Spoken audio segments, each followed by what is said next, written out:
My father-in-law looked my 5-year-old daughter dead in the eye and asked why the stranger was sitting at his Thanksgiving table. She was holding her fork in midair, frozen, waiting to see if anyone in the room would defend her. I stood up slowly, reached for my phone, and made one call that permanently erased their place in my daughter's future before dessert was even served. But to understand why one phone call could unravel 40 years of his careful lies, you need to know everything that came before that fork ever left her hand.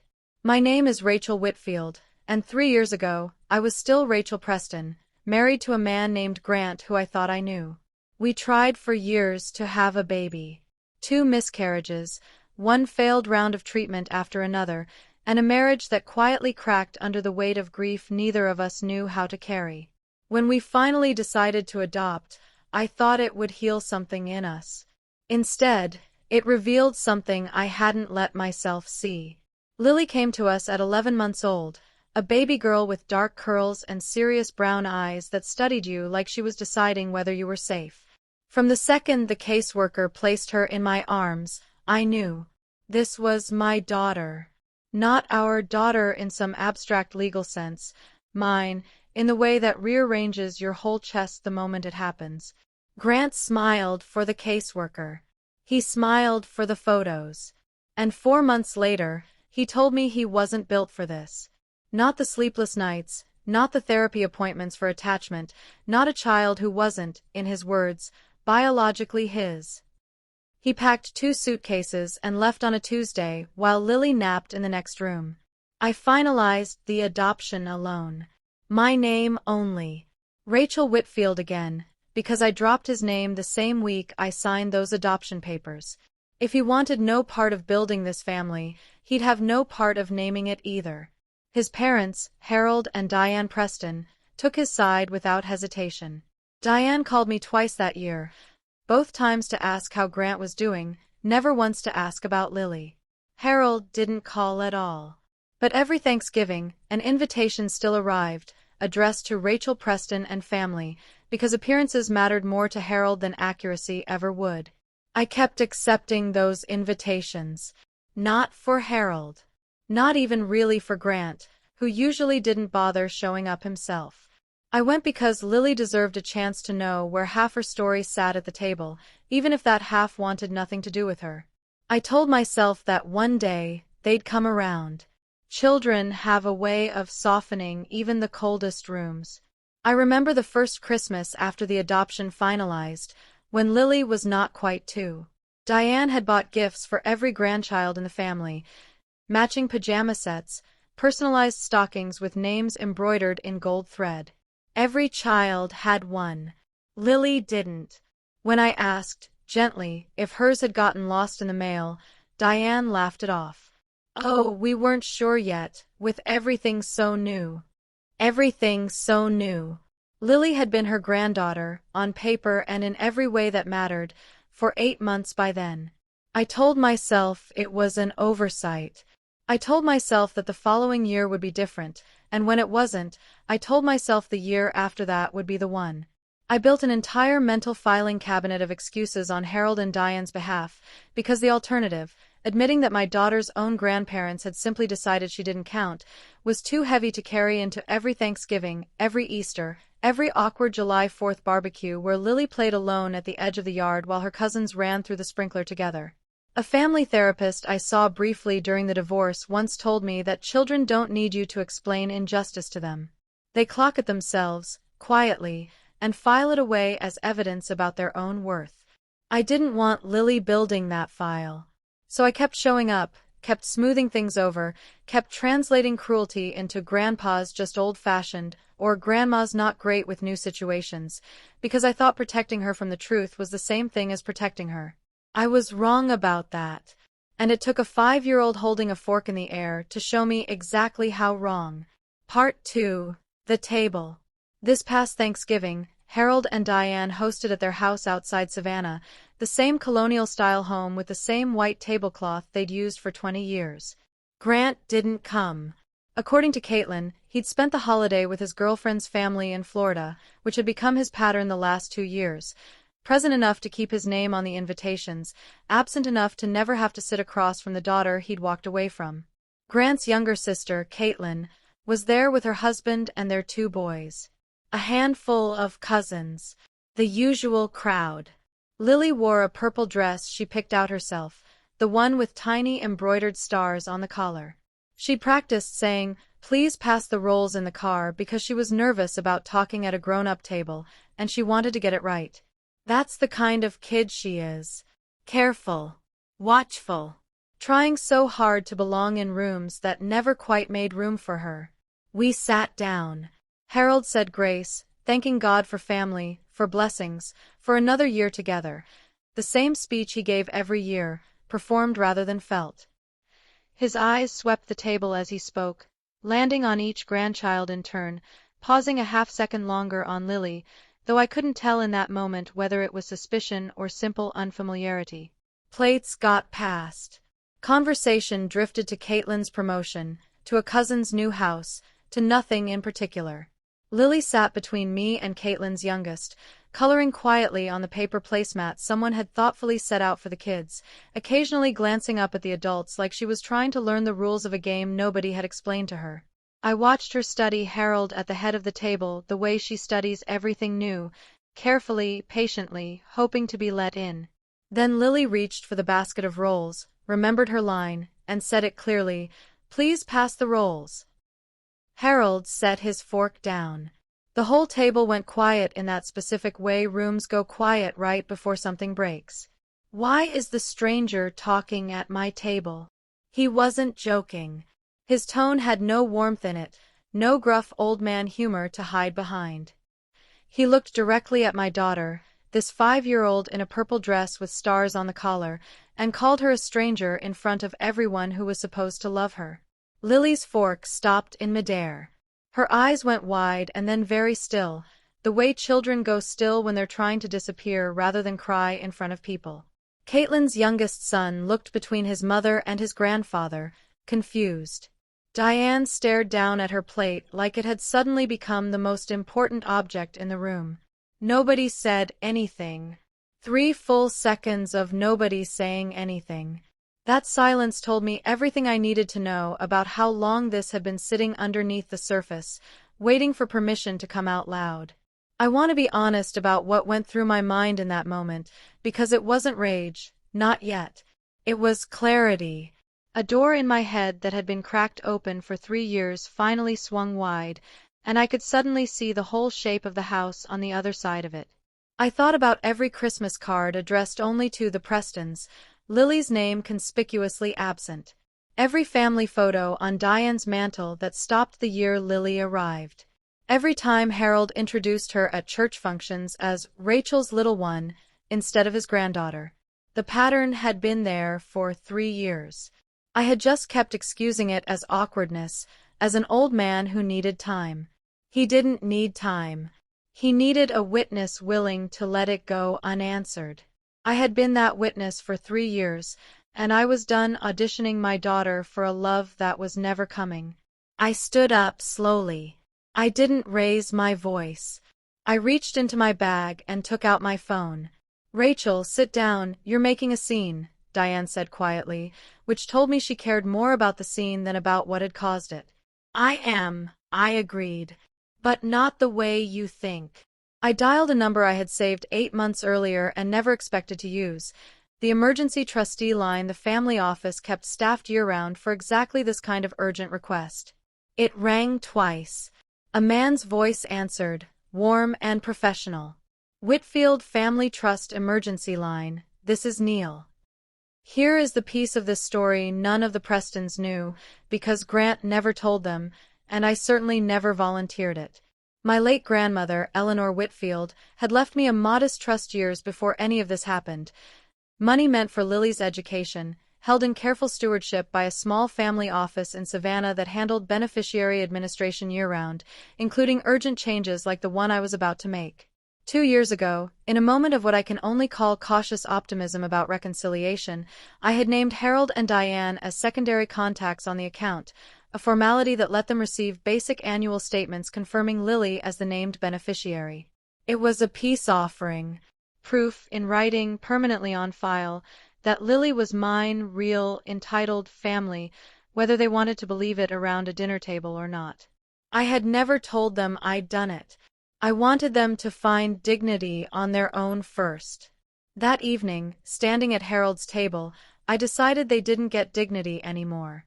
They got documentation. "Neil, it's Rachel Whitfield," I said, loud enough for the table to hear every word. "I need to remove Harold and Diane Preston as emergency contacts on Lily's trust, effective immediately. Revoke their access to all future statements and any involvement in trust administration going forward, and send written confirmation to my address once it's done." Silence. Then Harold, sputtering, "What in the world are you talking about?" I held up a finger, still on the phone. "Yes, spelled Preston. Thank you, Neil. I'll expect that confirmation by Monday." I hung up. Harold's face had gone a strange shade of gray. "What was that? What trust?" "Lily's trust," I said. "The one my grandmother left for her education. The one you two have technically had visibility into for 2 years, because I put your names on it, because I hoped, foolishly apparently, that seeing her name in a legal document with the word beneficiary next to it might mean something to you." Diane's mouth opened and closed. Caitlin, to her credit, looked genuinely stricken. "You're overreacting," Harold said, but his voice had lost its certainty. "It was one comment." "It was one comment tonight," I said. "It's been 3 years of comments. 3 years of a little girl figuring out, slowly, that this side of her family has a hole in it shaped exactly like her. I kept bringing her back because I thought she deserved the chance to know you. Tonight she found out exactly how much you were willing to know her." I looked at Lily, who had set her fork down entirely now, watching me with an expression I recognized, the same careful, waiting look she'd had the day the caseworker first placed her in my arms. Waiting to see if this room was safe. I crouched next to her chair. "You didn't do anything wrong, baby. You said please. You did everything right." "Am I really a stranger?" she asked, quiet enough that only I could hear it, though I suspect the whole table did too. "No," I said. "You are the realest thing at this table. Some people just aren't ready to see it." Here's what I hadn't accounted for, and what turned this from a painful dinner into something closer to reckoning. Caitlin stood up. My sister-in-law, who I'd always found pleasant but distant, pushed her chair back hard enough that it scraped against the hardwood. "Dad, are you serious right now?" she said. "You've been doing this for years. I told you at Easter this wasn't okay. I told you at her christening this wasn't okay. You just do it quieter so nobody catches you at it directly." Harold turned red. "This is not the time, Caitlin." "It's exactly the time. She's 5. She said please and passed the rolls, and you called her a stranger. What is wrong with you?" Diane finally spoke, and her voice cracked in a way I'd never heard from her. "Harold, the Fletchers are going to hear about this by Sunday. Everyone will hear about this." I want to note something about that sentence, because it told me precisely where Diane's priorities had lived the entire time. Not, "My granddaughter is hurting." Not, "I've failed a little girl who never did a single thing to earn my coldness." Her first fear, spoken out loud, unfiltered, was about the neighbors. That, more than the trust phone call, more than Harold's cruelty, is the sentence that finally let me release any last hope I'd been quietly holding on to for these two people to become the family I wanted for my daughter. "You're right, Diane," I said. "They probably will hear about it. Because I'm not going to pretend this didn't happen to protect your reputation at your church. I protected your reputation for 3 years by keeping quiet and showing up anyway. That's over." A cousin I barely knew, a young man named Wesley who'd married into the family 2 years earlier and mostly kept to himself at these gatherings, spoke up from the far end of the table. "For what it's worth," he said, "I've got a niece who came into our family through adoption too. Watching this happen tonight is exactly why she doesn't come to our side's holidays anymore. Nobody said anything then, either. I always regretted staying quiet. Harold waved a hand at him. Nobody asked you, Wesley. No, Wesley agreed, but somebody should have asked you to stop, a long time before tonight, and it looks like nobody ever did. So I figured I would. The table had fully split by then, the way a room does once the first honest sentence breaks the surface and everyone realizes they've been thinking some version of it privately for years. Caitlin's husband quietly gathered his son's jackets, a clear signal they wouldn't be staying for pie.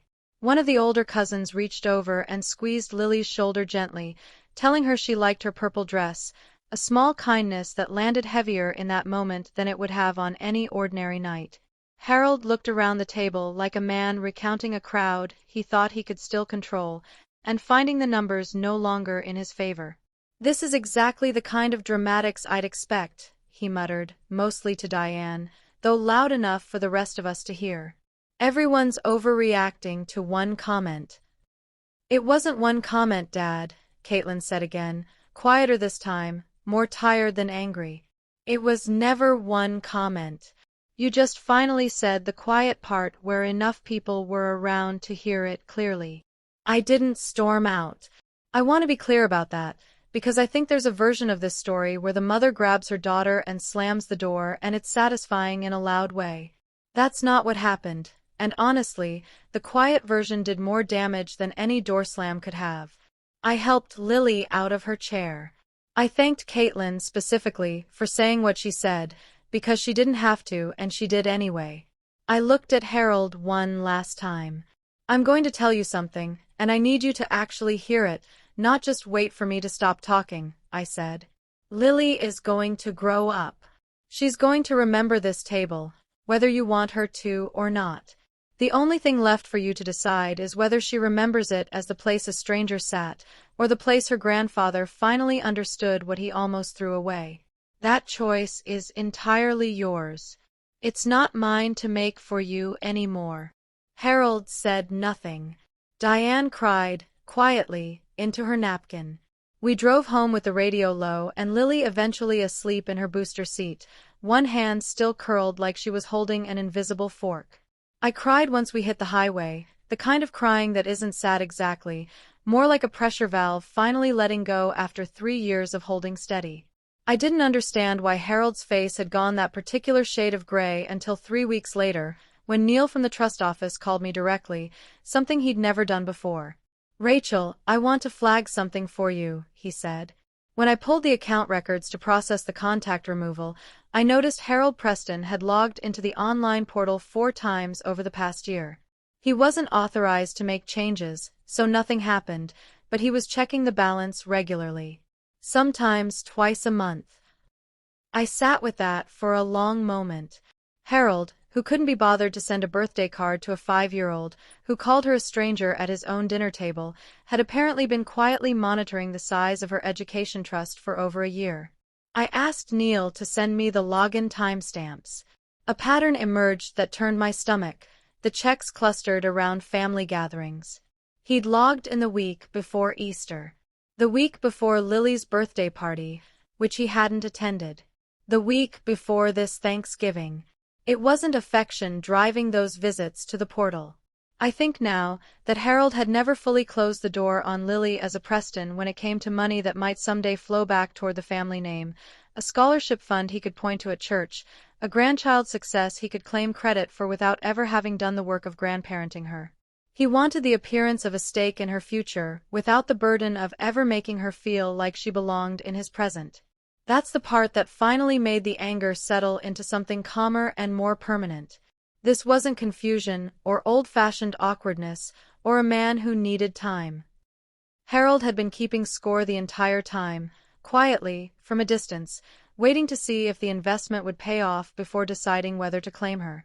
I called Neil back the following week and restructured the trust entirely, moving it into an account only I could access, with a letter on file confirming that no Preston, present or future, held any viewing rights, contact status, or claim of relation on the account. Not out of spite. Out of the plain recognition that a man who watches a child's finances more closely than he watches her face doesn't get to call himself family, no matter what his last name says. Monday morning, the written confirmation from the trust office arrived exactly as promised. Harold and Diane Preston, removed as emergency contacts, stripped of statement access, no further role in trust administration. It didn't touch a single dollar that had ever belonged to them, because none of it ever had. It simply closed a door they'd been quietly propping open. A small administrative act, functionally minor, symbolically enormous. I framed nothing and celebrated nothing. I simply filed it away, a paper marker of a boundary I should have drawn 3 years earlier. 2 weeks later, Caitlin called me. Not Harold, not Diane. Caitlin asked if she could take Lily to the aquarium sometime, just the two of them, aunt and niece, no strings attached. I said yes immediately. Lily has been talking about the jellyfish tank ever since. It isn't everything. It isn't the grandparents she deserved. But it's one honest relative willing to show up without conditions, and after 3 years of counting every small mercy, I've learned to actually let those mercies count. Caitlin told me something else during that call, something I hadn't known. Apparently Harold had said, in the days after Thanksgiving, that I had humiliated him in front of the whole family, and that the trust call was vindictive. Not once, in Caitlin's telling, did he mention the sentence that started it. Not once did he say Lily's name. He had already rewritten the story in his own head into one where he was the wronged party, where a 5-year-old asking for a breadbasket had somehow become an attack on his dignity. That's when I understood something important, something I want every person listening to this to hold on to if you're standing in a similar spot. People who hurt children rarely experience consequences as justice. They experience consequences as betrayal, because in their own minds, they were never doing anything wrong to begin with. Waiting for Harold to arrive at guilt on his own timeline would have meant waiting forever. I stopped waiting the moment I picked up that phone. As for Harold himself, I heard through Caitlin that he's been quieter at family gatherings since Thanksgiving, that a few relatives who'd watched the whole scene unfold started keeping a careful distance from him too, the way people do once a mask finally slips somewhere they couldn't unsee it. Whether his quiet is shame or simply the absence of an audience willing to indulge him, I genuinely don't know, and I've stopped spending my energy guessing. Diane sent one card in December, addressed for the first time in 5 years to Rachel and Lily Whitfield. No note inside. Just her name printed correctly, finally, like it always should have been. I showed it to Lily, who studied it the way she studies everything, then asked if she could keep it in her memory box, the shoebox under her bed where she stores the things that matter to her, a hospital bracelet from the day she came home with me, a pressed flower from her first day of kindergarten, a photograph of the two of us at the beach. I don't know if that card is the beginning of something or the end of guilt dressed up as an envelope. I'm choosing, for now, to let it be neither. My job isn't to manage the Prestons' feelings about my daughter's existence, and it never was, even though I spent 3 exhausting years believing otherwise.